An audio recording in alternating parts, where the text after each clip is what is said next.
Hola, soy Ignacio Torralba, el Tiet, y esto es Entender de Vinos. En este vídeo vamos a aprender cómo identificar las uvas con las que está hecho un vino blanco. Algunas de las más importantes, lógicamente, porque la cantidad de uvas con las que puede estar hecho un vino blanco, no diré que sea infinita, pero es enorme. Beber, catar, degustar son conceptos diferentes. Siempre tienen un aspecto hedonista, pero la finalidad es diferente. Bebemos para calmar la sed, para acompañar los alimentos o incluso para amenizar un acto social. Degustar es probar una bebida o una comida para ver si es de tu agrado, si te gusta más o te gusta menos. Normalmente se degusta alguna forma nueva de algo que ya conocemos o algo que no conocemos. En cambio, catar es probar algo poniendo en ello los 6 sentidos. Ya sabéis que los 6 sentidos para mí son los 5 sentidos más la memoria. Para opinar sobre algo tiene que haberse probado antes. En un primer contacto con una comida o una bebida, nuestra posición suele ser de expectativa. No sabemos si nos gustará o no nos gustará. Cuando ya lo hemos probado, más o menos lo conocemos y podemos probar una versión de ese propio alimento o de esa propia bebida que no habíamos probado. Pero catar es probar algo poniendo en ello los 6 sentidos y transmitiendo en palabras las sensaciones que nos produce, siempre con un sentido crítico. Lógicamente, yo siempre insisto en que lo primero que hay que hacer en una cata es ver que no haya defectos, porque si hay defectos y esos defectos son importantes, pues no vale la pena seguir adelante con esa cata. En este punto tengo que recomendar que veáis la primera parte del vídeo anterior de cómo identificar las uvas de un vino tinto, el número 77. Porque si no, tendría que repetir toda una serie de conceptos que allá están yo creo que incluso excesivamente detallados, ¿no? Porque al final quedó un vídeo demasiado largo para mi gusto. No me gustan los vídeos tan excesivamente largos porque no os quiero aburrir. Beber y degustar se puede hacer en cualquier sitio y condición, pero para catar se necesitan unas condiciones mínimas.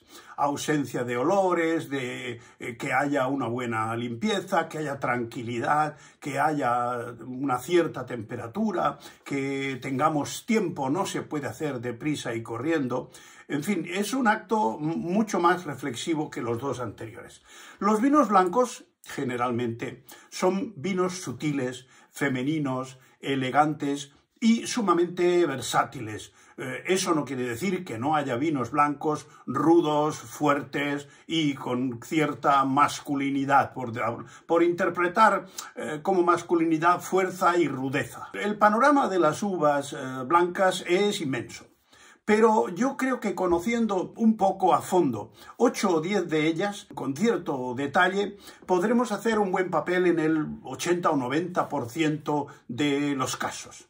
Incluso los que hemos catado mucho, tenemos dificultad para distinguir una uva blanca que sea minoritaria. A mí me ponen sin esperarlo una Viognier o una Savagnin, y me puedo quedar descolocado hasta que no sepa algo más de ese vino, de la zona, de la DO. Me puede descolocar un poco. Aunque si has probado anteriormente de esa misma cepa, es posible que esos matices te recuerden a aquella otra ocasión en que lo probaste. Para la cata hace falta un gran archivo de memoria. Voy a seguir siendo un poco pesado con el hecho de que realmente para identificar un olor hay que tenerlo previamente testado, previamente probado y almacenado en la memoria. O sea, no podemos decir que a un vino blanco huele a jazmines si no nos acordamos o no hemos olido nunca la flor de un jazmín. Es prácticamente imposible. ¿Qué bebedor de vinos, bebedor habitual, con las comidas o en los actos sociales, no ha probado nunca un Chardonnay? Yo creo que sería prácticamente imposible. Prácticamente en todas las latitudes donde se consume vino, el Chardonnay es la Cabernet Sauvignon de los blancos. Son uvas tan sumamente difundidas por todas partes que es prácticamente imposible no haber probado una Chardonnay, aunque podemos haberla probado y no tenerla exactamente memorizada. La Chardonnay es una uva de origen borgoñón, que se ha extendido con facilidad por casi todo el mundo por su gran adaptabilidad a suelos y a climas. En España se encuentra fácilmente en la zona de Navarra, en Somontano, en Cataluña y en otros bastantes lugares, aunque de forma no tan mayoritaria. Su nombre viene de los cardos. En francés, chardon es cardo, sea por la causa que sea. Chardon es el origen de la palabra de Chardonnay, y también hay un pueblo en la Borgoña que se llama de esa forma, se llama Chardonnay. Aunque hay quien discute si es anterior la uva o si es anterior el pueblo, pero esto son anécdotas históricas que las vamos a dejar para los historiadores. Son uvas blancas que funcionan muy bien solas, aunque también forman parte con frecuencia de mezclas en las que suele ser dominante. Como la más famosa mezcla con uva Chardonnay es la de la champaña. El champaña, el vino espumoso, se elabora con una proporción importante de Chardonnay. Ya sabéis que son dos uvas tintas, Pinot Noir y Pinot Meunier, y luego está la blanca Chardonnay. Aunque también hay los champagnes denominados Blanc de Blancs, que son los que se elaboran únicamente a base de Chardonnay. Esta uva tiene la cualidad de mejorar su ya buena complejidad con la fermentación y crianza en madera sobre lías. Es una uva de piel fina,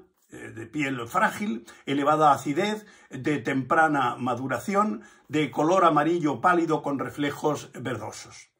Cuantos más años tenga la viña y más corta sea la poda, mejor distinguiremos sus aromas varietales, que son... Esto hay que memorizarlo y hay que tenerlo presente, apuntarlo, releerlo, etc.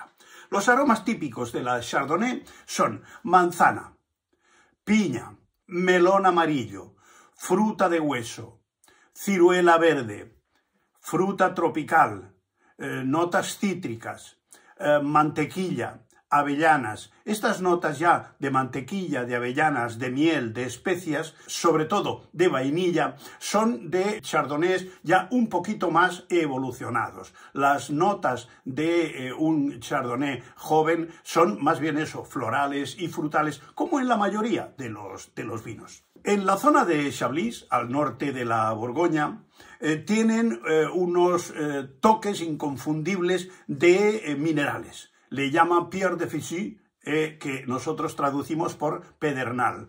No es que las piedras, desde luego, y los minerales tengan mucho olor, pero se asocia con el olorcillo que desarrolla el pedernal al hacer saltar la famosa chispa, tanto para disparar uno de esos fusiles antiguos o cuando se utilizaban incluso como encendedor para encender el fuego o para encender un tabaco. Estas notas minerales del Chablis le hacen que su maridaje sea de libro para las ostras. Las ostras tienen ese sabor salino, ese sabor metálico que liga de maravilla con el Chablis. El Chardonnay que se cultiva en Australia suele dar mayor intensidad de notas cítricas. En cambio, los Chardonnay de California dan con frecuencia notas de higos, de banana, de mango. Estos son notas a tener en cuenta cuando probemos vinos internacionales. Varían porque los terruños, las formas de hacer, las levaduras, ya sean autóctonas o seleccionadas, suelen dar matices que marcan el carácter de ese vino y lo hacen diferente. Ya sabéis que yo tengo la teoría de que no existen dos vinos iguales como no hay dos personas iguales. Podemos hacer una bebida alcohólica con piña o podemos hacer una sidra, y esa sidra con ese tipo de manzana elaborada de una cierta forma o esa bebida alcohólica de piña va a tener prácticamente los mismos matices. En cambio, el vino es de una diversidad realmente endiablada, es de una diversidad absolutamente extraordinaria. Después de hacer la fermentación maloláctica, la Chardonnay modera su acidez, que es bastante marcada, y da notas mantecosas, notas de avellana, de flores blancas, como hemos dicho antes, de miel, de notas especiadas de vainilla. Esas notas hay que tenerlas presentes. Hay que saber cómo huele la mantequilla, cómo huele la avellana, machacar unas avellanas y olerlas, archivar ese olor. Las flores blancas, hemos olido todos flores blancas, entre las que se diferencian mucho, por ejemplo, las notas ajazminadas, las notas que se llaman terpénicas, que nos recuerdan un poco los vinos blancos de moscatel, tanto secos como dulces. Existen más de 30 clones de Chardonnay que hacen que se pueda adaptar a diferentes territorios y a diferentes climas, porque la Chardonnay, al estar tan difundida, no hay una sola Chardonnay. En realidad son una familia. Es una uva muy sensible a las heladas de primavera, pero se ha desarrollado un sistema para combatir estas heladas de primavera, que es cuando la viña está a punto para la brotación, es en ese momento hacerle una poda. Entonces la viña sufre una especie de shock y se queda paralizada un par de semanas. Esas 2 semanas son lo suficiente como para retrasar la brotación y conseguir que cuando vienen las heladas primaverales la viña todavía no esté sensible, por que tenga esos brotes tan tiernos que son los que se pueden helar con mayor facilidad. Cuando la Chardonnay ha pasado por madera, también cambia efectivamente su color. Esos matices que suelen ser verdosos en su juventud adquieren un tono dorado más intenso, y esos reflejos también son ya de color tirando a oro viejo. El Chardonnay joven, el Chardonnay sin criar en barrica, tiene una temperatura ideal para tomarlo entre 7 y 10 grados, fresquito y resulta muy agradable. En cambio, cuando ha pasado por madera, para notar toda esa diversidad de matices que nos ofrecen los vinos criados sobre lías, criados un poco en madera de roble, entonces conviene darle aproximadamente 3 o 4 grados más. Entre 7 y 13 grados es la temperatura ideal. Otro detalle a insistir es que, por lo general, no es una regla sin excepciones, suele presentarse en botella borgoñona. La siguiente uva en este catálogo de uvas blancas que conviene aprender a diferenciar es la Sauvignon Blanc. La Sauvignon Blanc es una uva que produce vinos de gran finura. Es originaria de Burdeos, de donde se extendió al Valle del Loire, y desde ahí se ha difundido por, desde luego, muchísimos países, pero no es, desde luego, tan mayoritaria como la Chardonnay. Suele presentarse, por lo general, seguramente por su origen bordelés, en botella bordelesa, en botella con hombros. Recordad, la botella bordelesa y la botella borgoñona. Lo encontramos además en Francia, en Chile, en Rueda, en España, en Nueva Zelanda, en la costa norte de California, en Argentina, en el Valle del Loire de Francia también, donde existe el ya famoso Pouilly Fumé. No confundir con el Pouilly Fuissé, que el Pouilly Fuissé es Chardonnay y es de Borgoña. En cambio, el Pouilly Fumé es de el Loire. Y se encuentra también con bastante frecuencia en los suelos de grava de Burdeos. Es un blanco seco, muy aromático, con acidez cítrica, con notas de grosella, de melón verde, pomelo, fruta de la pasión, maracuyá, orégano, tomillo, estragón. Ahora voy a ser pesado otra vez.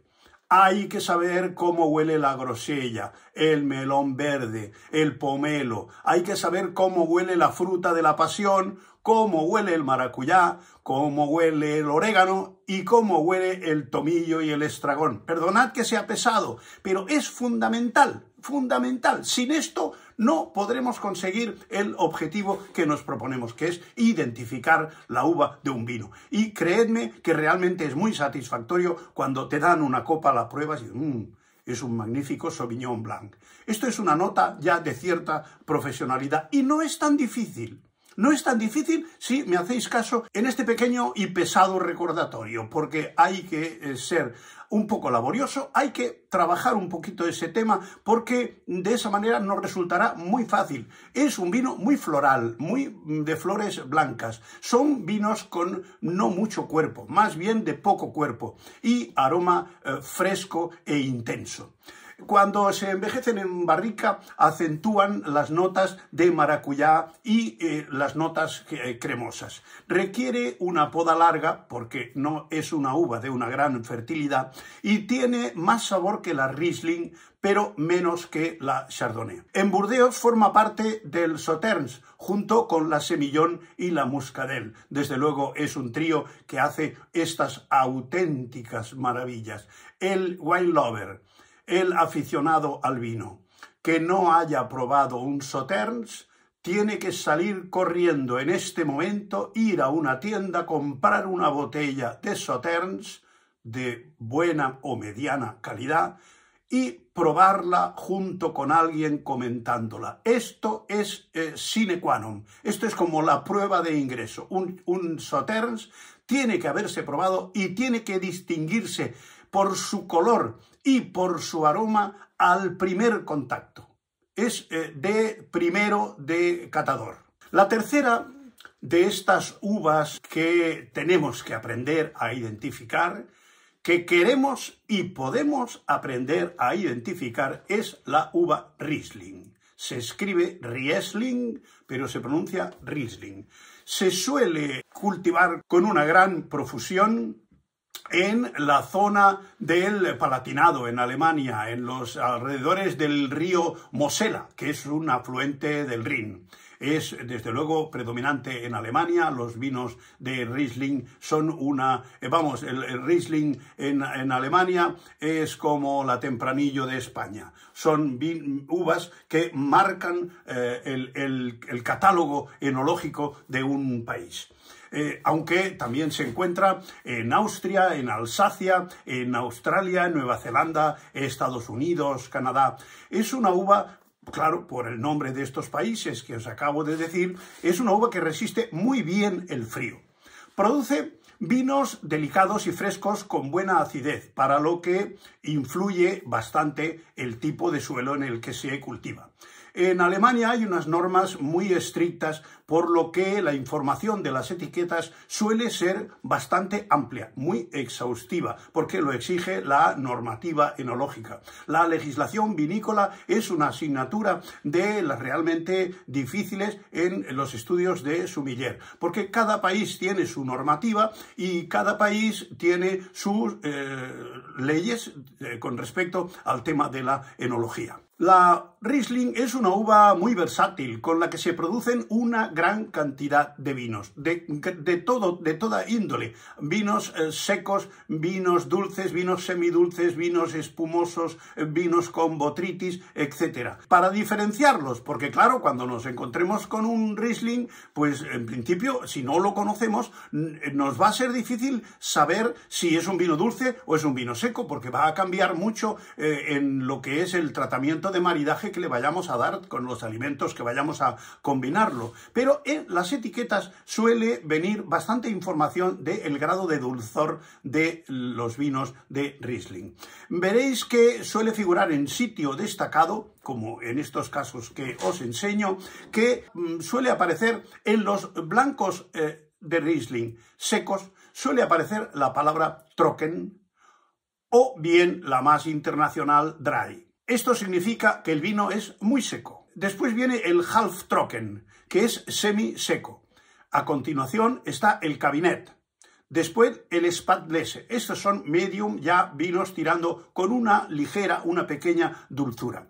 A continuación del Cabinet y el Spätlese viene el Auslese, el Beerenauslese y el Trockenbeerenauslese.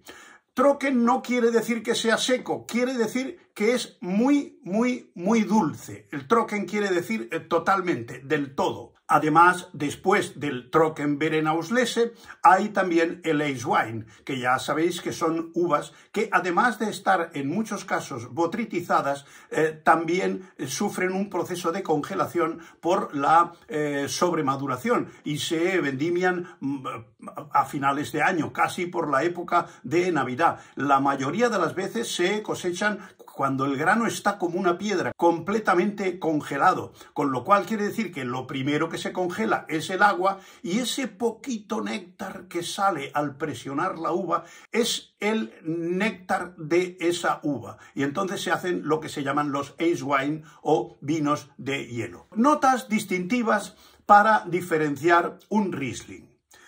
Hay que memorizarlas, hay que practicarlas y hay que saber cómo son todos estos olores. Os repito, hay que saber cómo huelen estos productos para asociarlos al olor de la Riesling. Son notas de manzana verde. Ya sabéis que la manzana verde huele diferente que la manzana roja o que otro tipo de manzana, o la manzana compotada, la manzana al horno, etc. La manzana verde es una nota bastante característica. Después suele también encontrarse notas de cera, de piña, de humo, especias, fruta tropical, como mango, papaya, notas minerales, notas que recuerdan ese olor de la pizarra, notas con bastante frecuencia también de flores blancas, de melocotón, que en muchos países se conoce como durazno.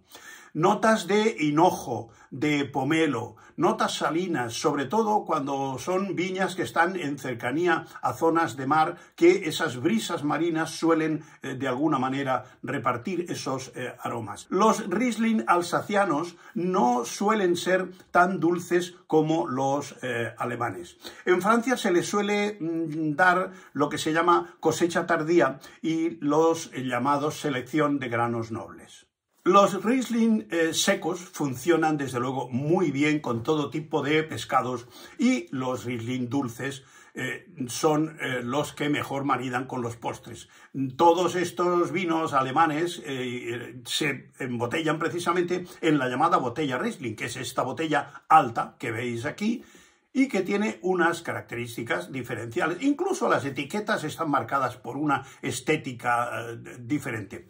La Riesling, yo he oído decir en algunas ocasiones que es la uva blanca que quiso ser tinta, porque es una uva que adquiere un color dorado intenso con una cierta facilidad.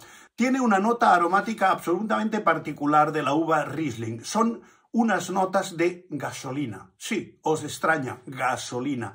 Notas que se llaman de hidrocarburos. Estas notas que se huelen incluso cuando entramos en una gasolinera, ese olorcillo que está en el ambiente, claro, es en una cantidad que no deja de ser una pequeña insinuación olfativa, no es un olorazo de gasolina, porque eso sería insoportable. Pero ese pequeño apunte es un poco del estilo de las notas Fermier de ciertos vinos de Borgoña, que siendo olores de gallinero o olores de granja, tienen un encanto al ser en muy pequeñita cantidad. Hay también una sustancia que se llama escatol, que se usa incluso en perfumería, que en pequeña cantidad, en pequeña dosis, huele magníficamente a flores. En cambio, cuando aumenta la cantidad, precisamente huele a todo lo contrario, huele a heces, o sea, es realmente un olor repulsivo y desagradable.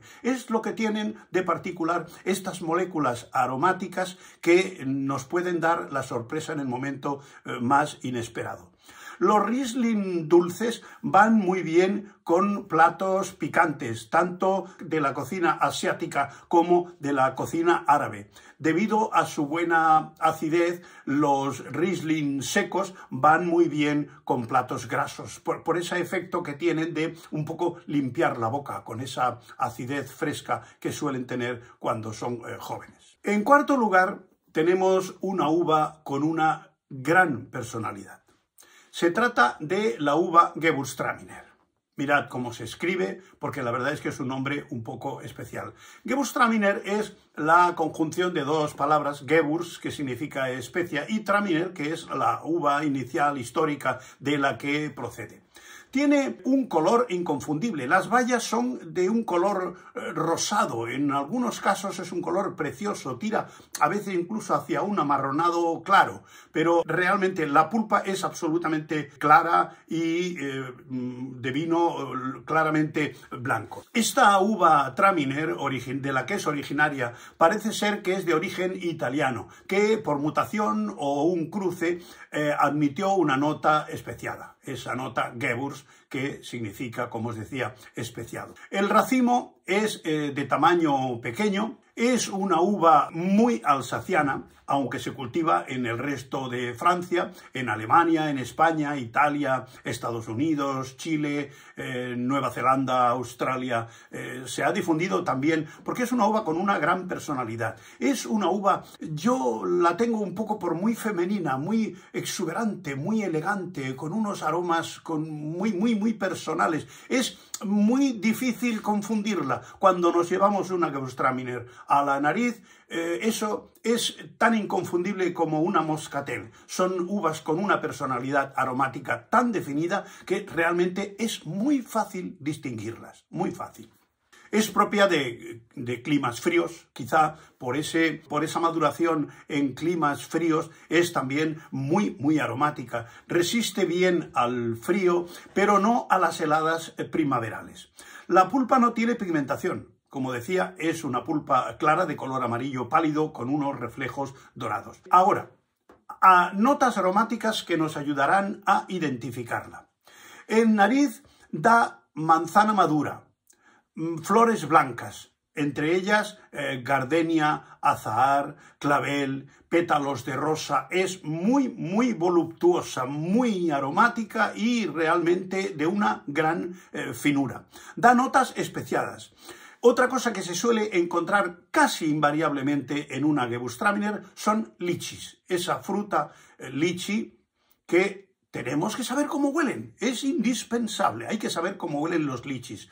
Notas de miel, cuando están más evolucionados, suelen dar notas de miel, de orejones, de frutas tropicales como maracuyá y mango, y notas especiadas de canela, clavo, nuez moscada. Estas son las notas que nos van a ayudar a diferenciarlos. Hay que conocer un Gewürztraminer, es inconfundible. Incluso los Gewürztraminer de no mucho precio suelen tener una cierta franqueza. Es fácil identificarlos aromáticamente. Estos no son vinos tan difíciles. Son más difíciles de identificar otras uvas más frecuentes y más corrientes que tienen una personalidad menos marcada. Es que la Gewürztraminer es una cosa realmente muy especial en cuanto a su personalidad aromática.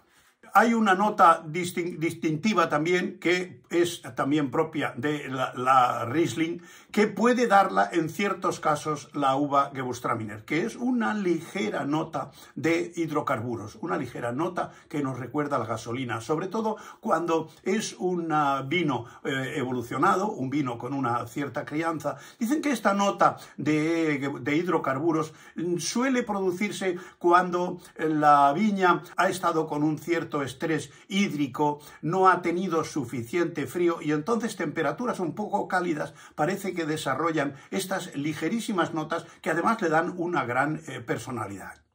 Debido a las notas especiadas, va muy bien con platos de comida asiática, de comida árabe, que también tiene notas especiadas y en algunos casos notas picantes. Produce unos excelentes vinos de hielo y con botrytis. En el palatinado alemán se producen, sobre todo a base de Gewürztraminer, vinos secos.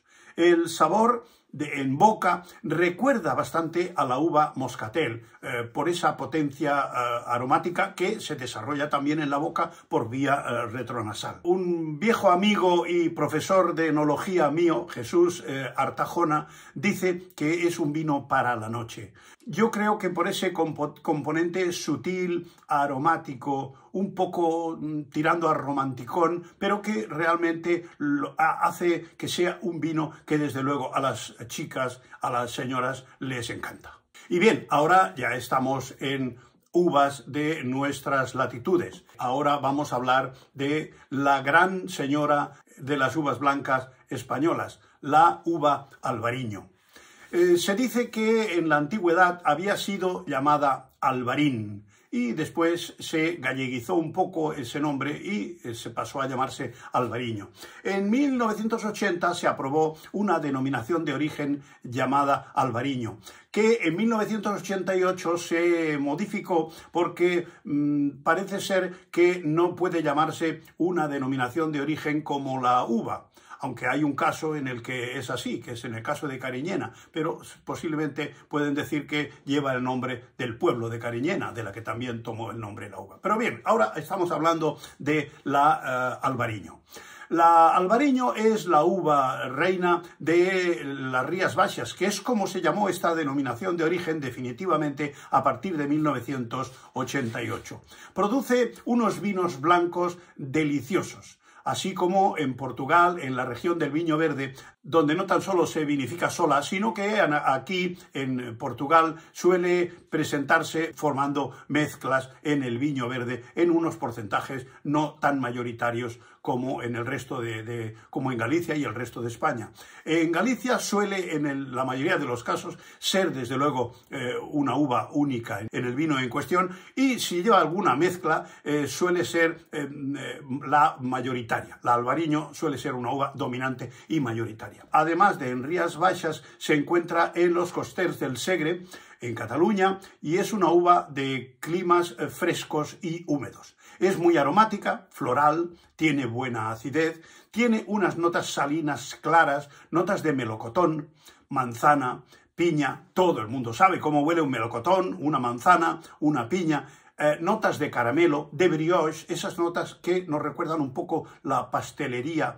En toda la zona de Rías Baixas se suele cultivar en parrales en alto, porque la gran pluviometría de la zona hace que los suelos tengan unos grados de humedad tremendos que podrían contagiar a lo que son las hojas de la planta, hongos de mohos y de bacterias. Estamos hablando de una zona, Rías Baixas, en las que la pluviometría anual pasa fácilmente de los 1.500 litros al año por metro cuadrado. O sea, realmente es una cantidad enorme de agua. En Rías Baixas hay 5 subdenominaciones de esta denominación de origen. Las que se producen en el Valle de Salnés y en Soutomayor tienen una notable mineralidad y salinidad. Cuando probemos un Albariño, un Rías Baixas, en realidad, miremos que si predomina esa nota salina, esa nota metálica, esa nota de salinidad, podemos realmente aproximar nuestro pronóstico a que se puede tratar de una uva del Valle de Salnés o de Soutomayor. Es una denominación de origen, las Rías Baixas, en las que el Consejo Regulador somete a cata de expertos todos los vinos que llevan la contraetiqueta de Rías Baixas. O sea, hay un gran cuidado con este tema. No le conceden la contraetiqueta a un vino que, según ellos, no tenga la suficiente calidad para llevar la contraetiqueta de Rías Baixas. En esta zona también, en Rías Baixas, por supuesto, hay toda una serie de uvas reconocidas y autorizadas, como la Loureiro, blanco y tinto, la Sousón, la Mencía, la Caíño, blanco y tinto, la Torrontés, la Godello, la Espadeiro, la Mencía, el Castañal, pero realmente la Albariño supone más del 90% de las uvas que se cosechan en esta denominación de origen. Las otras son absolutamente secundarias. Últimamente un Godello ha tenido 100 puntos Parker. Yo he probado algunos Godellos últimamente que realmente me han sorprendido muy gratamente. Vinos de una gran finura y de una gran elegancia. O sea que realmente yo creo que están perfectamente a la altura de un Albariño. La uva Albariño es una uva con unas notas potentes, florales, pero no son notas terpénicas, no son amoscateladas, son de flores blancas, pero no son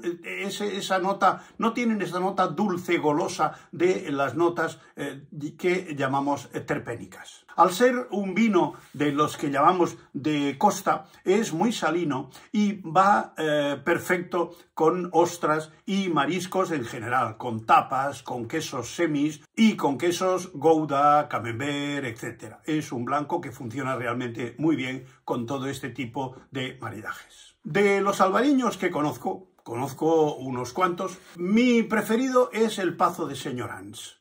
Que me perdonen los demás, pero será porque conozco a la propietaria de la bodega, Marisol, que es una persona tan encantadora como sus vinos. Es una delicia de persona, de amable, de acogedora, de hospitalaria, etc. Y si queréis probar el mejor Pazo de Senyorans, probar uno que se llama Selección de Añada. Es un vino que os va a dejar sin palabras. Para mí es prácticamente el mejor blanco de los que yo conozco de España, junto con otro que ya os comentaré en alguna otra ocasión. Aunque, desde luego, podéis probar magníficos albariños, aparte del Pazo de Senyorans Selección de Añada, también son excelentes Martín Codax, Terras Gaudas, Albariño de Feciñanes, Santiago Ruiz en la zona de O Rosal.